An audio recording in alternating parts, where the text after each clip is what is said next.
जय जगन्नाथ। ओडिशार सबू भाइयों भौणी मानको मोर नमस्कार एवं जुहार।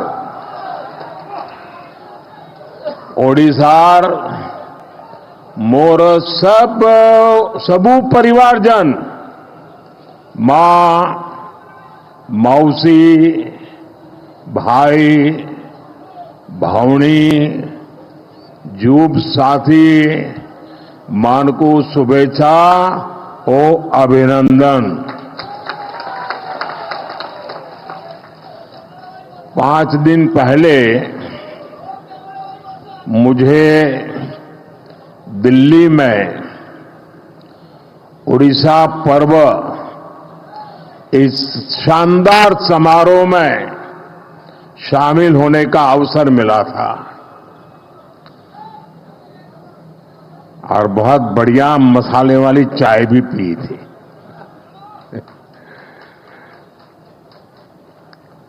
और मैंने धर्मेंद्र को जरा डांटा था। मैंने कहा यार इतना बढ़िया कार्यक्रम किया, मेरे पास जरा ज्यादा समय होता तो मैं और ज्यादा अंदर घूम लेता। शानदार कार्यक्रम था जी। ओडिशा पर्व में उड़िया विरासत और गौरव के वो भव्य दर्शन, उड़ीसा के लोगों का स्नेह और अपनापन, वो मेरे लिए बहुत ही यादगार पल है। आज मुझे बाबा लिंगराज की पावन धरती पर आने का सौभाग्य मिला है। मैं इस एकाम्र क्षेत्र को प्रणाम करता हूं। मैं महाप्रभु जगन्नाथ के चरणों में प्रणाम करता हूं। साथियों, यहां एयरपोर्ट पर ही इतनी संख्या में आपका आना, उड़ीसा के लोगों का आना, और मुझे तो इसका एंड दिखता ही नहीं है, लोग ही दिखते हैं।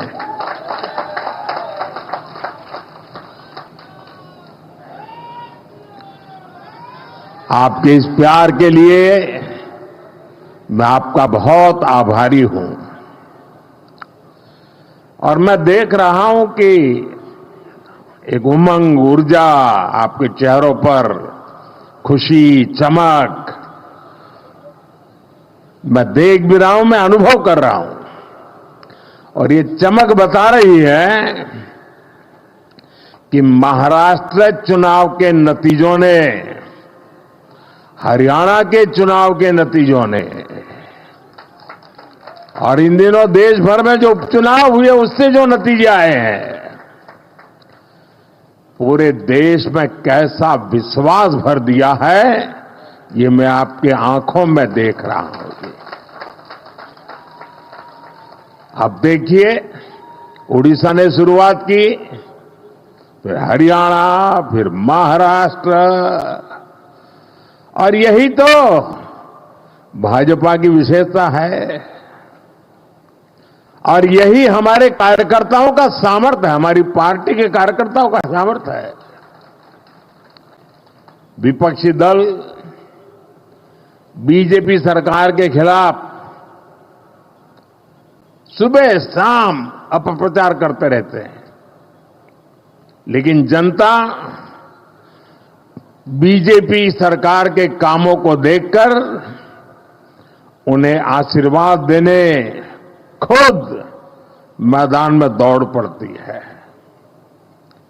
आप याद करिए, चुनाव से कुछ महीने पहले तक बड़े बड़े पॉलिटिकल एक्सपर्ट्स ओडिशा में बीजेपी को पूरी तरह से खारिज कर रहे थे। ये लोग कह रहे थे कि उड़ीसा में बीजेपी इतनी बड़ी ताकत बन ही नहीं सकती कि वो अपने आप अपने बलबूते पर सरकार बना ले। लेकिन जब परिणाम आए तो ये सारे के सारे अपने आप को बड़ा तीसमार का मानते थे। वो लोग हैरान हो गए, क्योंकि उड़ीसा के लोगों ने भाजपा की केंद्र सरकार के कामों को और दिल्ली में बैठते हुए भी उड़ीसा के लोगों के साथ जो अपनापन का नाता, सुख दुख का साथ, ये 10 साल में उड़ीसा के गांव गांव, घर घर ये बात पहुंच चुकी थी। जब राज्य में हमारी सरकार भी नहीं थी, हमारी योजनाओं के नाम भी बदल दिए जाते थे, सब कुछ होता था, फिर भी ओडिशा के विकास के लिए पूरी लगन और ईमानदारी से हम लगातार काम करते रहे। केंद्र सरकार ने, और मैं कहता हूं भारत सरकार के मंत्रिपरिषद में जितना उड़िया का प्रतिनिधित्व रहा है, पहले कभी नहीं रहा। और केंद्र सरकार ने कभी ये नहीं सोचा कि यहां पर जो सरकार है वो हमारे साथ है, नहीं है, कार्यकर्ताओं को अच्छा लग रहा है, बुरा लगता है, हम वो नहीं सोचते थे। हम जनता का भला करना सोचते थे। और हमने उड़ीसा को केंद्र से मिलने वाले बजट को 3 गुना किया था। हमने उड़ीसा के लिए नई नई योजनाएं बढ़ चलाई, यहां वर्ग हर समाज की समान भाव से सेवा की। और इसलिए उड़ीसा की जनता बीजेपी की नीतियों को और कार्यशैली को भली भांति जान पाई, उनका एक विश्वास पैदा हुआ और दिल खोलकर हमें आशीर्वाद दिया। मैं तो इंटीरियर में जाता था, कभी मैं संकोच करता था, अरे मेरे हिंदी भाषा में मैं बात कैसे पहुंचाऊंगा, लेकिन मैं देख रहा था कि भाषा भी कभी रुकावट नहीं बनी, भाव इतने मजबूत थे जो भाषा से भी ऊपर सवार हो जाते थे। साथियों, मुझे पहले सीएम के रूप में गुजरात की सेवा करने का मौका मिला, फिर पीएम के रूप में देश की जनता का सेवा करने का मौका मिला,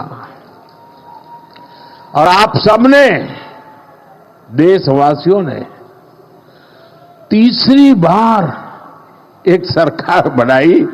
मैं दुनिया में जहां भी जाता हूं, सारा दुनिया के लोगों को लगता है भाई क्या बात है, हिंदुस्तान के लोग 140 करोड़ का देश, इतना बड़ा देश, और लगातार एक सरकार को बार बार चुनता जा रहा है। हम 14 में आए, 19 में आए, उससे दुनिया में जितना प्रभाव था 24 में उससे अनेक गुना ज्यादा हो गया है। और साथियों, जब मैं सीएम पीएम के रूप में काम करता रहा, मैंने राजनीति के अलग अलग रंग देखे हैं, मैंने उसके तरीके भी देखे हैं, और मैं मानता हूं कि राजनीति में नीतिगत विरोध ये बहुत स्वाभाविक है, ये लोकतंत्र का स्वभाव है। किसी भी निर्णय को लेकर अलग अलग मत हो सकते हैं। राजनीतिक दल अपने हर तरह के विचार जनता के बीच ले जाते हैं, और पूरा अवसर होता है जनता को प्रशिक्षित करने का। हर राजनीतिक दल को राजनीतिक विचार को हक होता है, और ये अधिकार का भरपूर उपयोग कर भी सकते हैं। राजनीतिक दल अपनी बात जनता के बीच पहुंचाने के लिए, जनता को जागरूक करने के लिए आंदोलन भी करते रहते हैं। लोकतंत्र की, संविधान की मर्यादाओं में रह करके अपने विचार को प्रकट भी करते हैं। और आंदोलन पहले भी होते थे, आंदोलन आज भी होते हैं, लेकिन पिछले कुछ समय से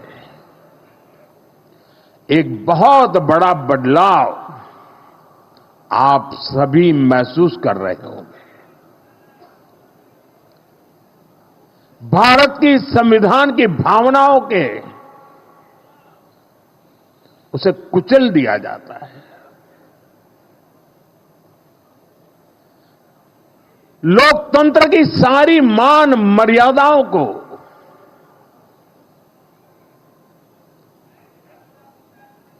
अस्वीकार किया जाता है। जो लोग सत्ता को अपना जन्मसिद्ध अधिकार समझते हैं, उनके पास केंद्र की सत्ता पिछले एक दशक से वो खो चुके हैं। अब पहले दिन से देश की जनता किसी और को आशीर्वाद दे, इसका गुस्सा जनता के ऊपर भी है। इस स्थिति ने उनके अंदर इतना गुस्सा भर दिया है कि वो देश के खिलाफ साजिश करने में जुटे हैं। ये लोग अपना गुस्सा जनता पर ही निकालने लगे हैं। देश को गलत दिशा में ले जाने के लिए उन्होंने लोगों को गुमराह करना शुरू कर दिया है। उनकी झूठ और अफवाह की दुकान पिछले 10 साल से चल रही है। अब उन्होंने इस अभियान को और तेज कर दिया है। ऐसे में जागृत नागरिकों को, भाजपा के कार्यकर्ताओं के लिए, जो देश को प्यार करते हैं उनके लिए, जो संविधान का सम्मान करते हैं उनके लिए, जो लोकतंत्र को जीते हैं उनके लिए, ऐसे लोगों की हरकतें, उनके इरादे, उनके कारनामे बहुत बड़ी चुनौती बनते जा रहे हैं। और इसलिए मैं सभी देशवासियों से कहना चाहूंगा, लोकतंत्र के प्रति समर्पित हर कार्यकर्ता को कहना चाहूंगा, हमें हर पल सतर्क रहना है और लोगों को जागरूक करते रहना है। हमें हर झूठ को बेनकाब करना है। सत्ता के ये भूखे लोग जनता से सिर्फ झूठ बोलते आए हैं। जब इनका एक झूठ लोगों पर काम नहीं करता,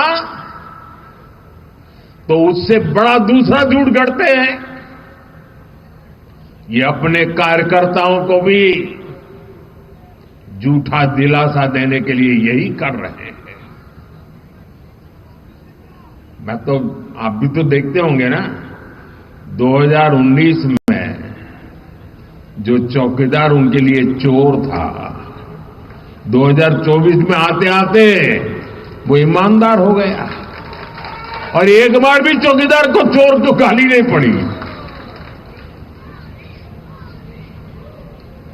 इनका मकसद सिर्फ यही है कि किसी तरह देश की जनता को गुमराह करके सत्ता पर उनका कब्जा हो, ताकि देश आजाद हुआ तब से आज तक जो लूट चलाने वाला गिरोह है, अलग अलग नकाब पहन करके निकला हुआ एक गिरोह है, उसको देश की जनता को लूटने का एक मौका मिल जाए। साथियों, आज केंद्र की भाजपा सरकार उड़ीसा के गौरव को, उड़ीसा को बड़ी प्राथमिकता दे रही है।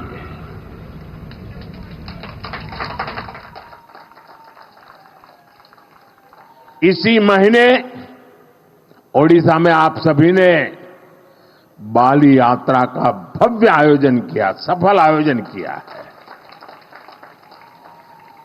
और अभी मैं यहां डीजीपी कॉन्फ्रेंस में हिस्सा लेने आया हूं। और आप में से बहुत लोगों का आश्चर्य, यहां के मीडिया के लोगों को भी आश्चर्य होगा।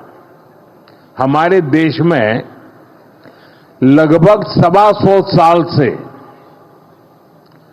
ये डीजीपी कॉन्फ्रेंस चल रहा है, हर वर्ष हो रहा है।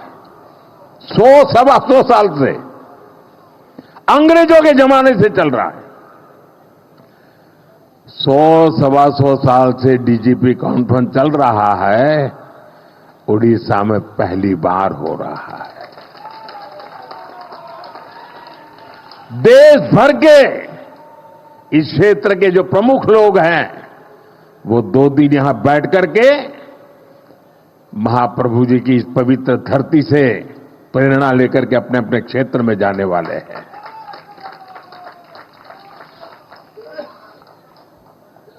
अभी तो डीजीपी कॉन्फ्रेंस है, अभी 4 दिन के बाद 4 दिसंबर को यहां पर नौसेना दिवस का अवसर इस बार पुरी में ऑफ डेमो 2024 का आयोजन हो रहा है। ये भी अपना अपना बहुत बड़ा अवसर होता है। वो भी पुरी के ब्लू फ्लैग बीच पर नौसेना का अपने सामर्थ्य का प्रदर्शन करेगी। इसका मतलब कि पूरा उड़ीसा वैश्विक नजरों की केंद्र में आने वाला है। और फिर 1 महीने के भीतर भीतर 2025 में जनवरी महीने में ही 8 से 10 जनवरी भुवनेश्वर में प्रवासी भारतीय दिवस का बहुत बड़ा आयोजन है। विश्व भर के लोग आने वाले हैं। दुनिया भर के लोगों का आपको स्वागत करने का अवसर मिलने वाला है। और यहां लोग जो भावनाएं लेकर के जाएंगे, पहले G20 में अलग प्रकार के लोग आए थे। ये हमारे देश के ही लोग हैं जो कई वर्षों से विदेशों में रहते हैं, वो सब आ रहे हैं। और ये लोग जब वापस जाएंगे ना, तो उड़ीसा की इतनी कथाएं दुनिया भर तक पहुंच जाएगी। उड़ीसा का भरपूर प्रचार प्रसार होगा और यहां पर्यटन के अवसर बढ़ेंगे। हम उड़ीसा को देश ही नहीं, दुनिया के नक्शे पर प्राथमिकता दिलाना चाहते हैं। इस तरह के आयोजन उड़ीसा को मिल रही प्राथमिकता का प्रमाण है। आप अभी से प्रवासी भारतीय दिवस की तैयारियां भी जरूर करें और G20 से भी शानदार होना चाहिए। एक ऐसा अवसर है जिसमें हर कार्यकर्ता अपने सामर्थ्य का प्रदर्शन कर सकता है। हमारा उड़ीसा स्वच्छ हो, सुंदर हो। हमारे पास 1 आध महीना है, शानदार कर सकते हैं, सफाई का बड़ा अभियान चला सकते हैं। यहां की संस्कृति से लोग परिचित हो, इसके जन भागीदारी से करना है। उड़ीसा के हर नागरिक को लगना चाहिए दुनिया के मेहमान मेरे घर आ रहे हैं, ये भाव आना चाहिए। हम और आप मिलकर के उड़ीसा के गौरव को बढ़ाएंगे। साथियों, उड़ीसा में डबल इंजन की सरकार बनने के बाद यहां हर सेक्टर में विकास ने नई गति पकड़ ली है। उड़ीसा में एक साथ हजारों करोड़ की इंफ्रास्ट्रक्चर परियोजनाओं पर काम शुरू हुआ है। सरकार की कल्याणकारी योजनाओं का फायदा हर वर्ग को मिलना शुरू हुआ है। खेल हो, शिक्षा हो, पर्यटन हो, हर क्षेत्र में ओडिशा ने जो रफ्तार पकड़ी है वो अभूतपूर्व है। ओडिशा के शहरों में आधुनिक सुविधाएं, नई नई सुविधाएं जोड़ी जा रही है और राज्य की भाजपा सरकार यहां स्टार्टअप इकोसिस्टम डेवलप करने पर फोकस कर रही है। नौजवानों का उज्जवल भविष्य का शिलान्यास हो रहा है। राज्य की धरोहर को समृद्ध बनाने का अभियान भी तेज गति से चलाया जा रहा है। मिशन पूर्वोदय से भी उड़ीसा का विकास की नई रफ्तार पकड़ रहा है। जब इंफ्रास्ट्रक्चर बेहतर होगा तभी यहां की खनिज संपदा, यहां के समुद्री तट औद्योगिक अवसरों में बदलेंगे। साथियों, नए उद्योग प्रदेश में आए, इसके लिए सरकार द्वारा सही नीतियां और सही नीयत की भी जरूरत होती है और जो आज देश और दुनिया के लोग अनुभव कर रहे हैं भाजपा की सरकार बनने के कारण। और ये काम उत्कर्ष उत्कल अभियान के जरिए हो रहा है। उड़ीसा को नए निवेश के लिए तैयार किया जा रहा है। यहां नए उद्योग लगेंगे, नए अवसर बनेंगे, युवाओं को रोजगार मिलेगा।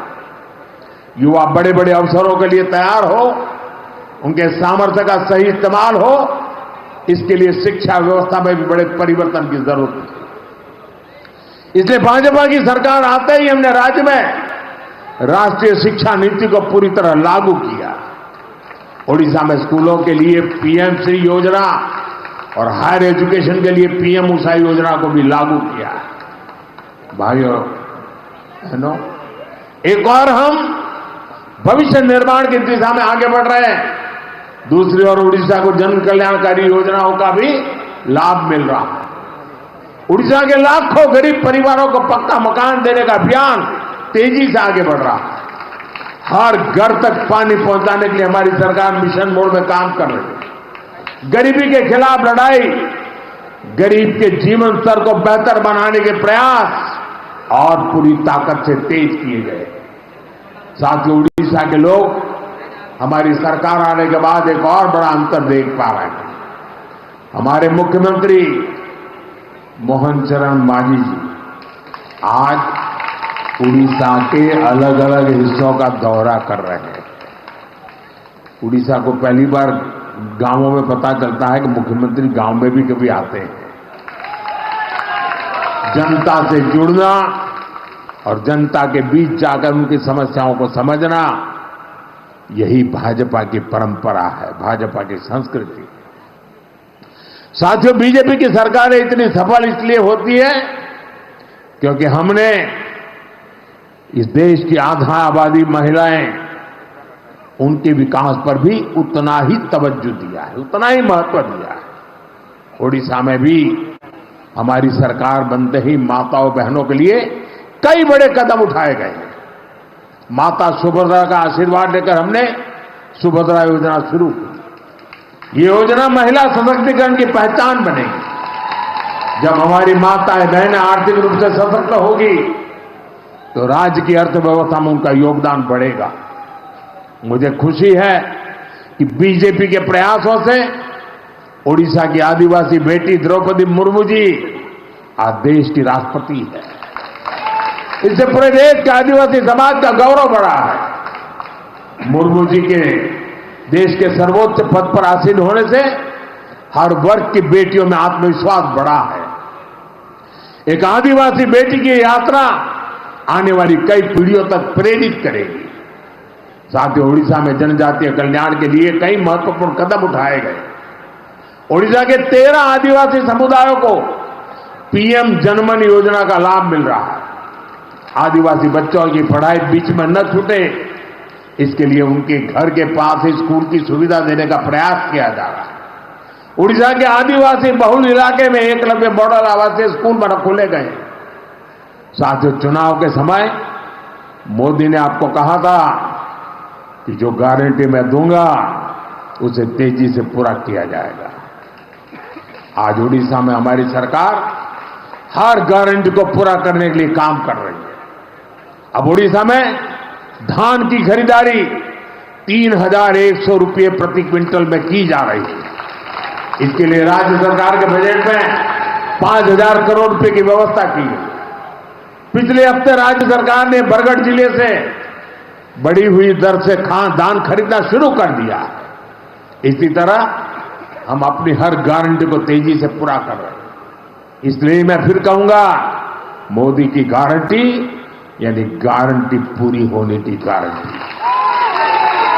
साथियों, हम हमारे संकल्पों को पूरा करेंगे, विकसित ओडिशा के लिए काम करेंगे और मैं आपका उत्साह और उमंग देख रहा हूं। जो सपने लेकर के हम चले हैं उसके लिए मेहनत में कोई कमी नहीं करेंगे, रखेंगे। आप सब यहां आए, इसके लिए मैं एक बार फिर आप सबका आभार व्यक्त करता हूं। दरअसल तो मैं एक आज सरकारी मीटिंग के लिए आया हूं, लेकिन हमारे धर्मेंद्र जी वगैरह ने तय किया नहीं, हम तो चाहते हैं, तो मुझे अच्छा लगा आप सबके दर्शन करने का मुझे मौका मिल गया। आप सबका बहुत बहुत धन्यवाद।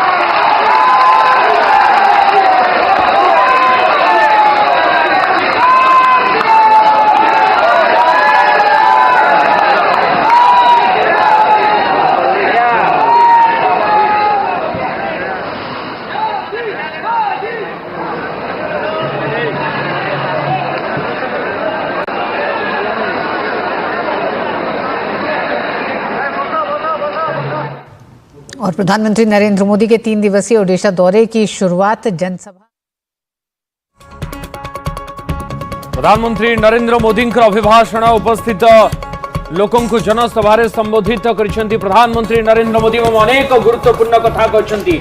ओडिशा रे प्रथम थर क्षमता को आसवा परे डबल इंजिन सरकार ओडिशावासी स्वार्थ ओडिशावासी विकास केमती कार्य करुछि, निजुक्ति क्षेत्र में पुंजीनिवेश क्षेत्र में विभिन्न क्षेत्र में ओडिशा को केमती प्राधान्य दि जाउछि सबु विषय कहते प्रधानमंत्री नरेंद्र मोदी।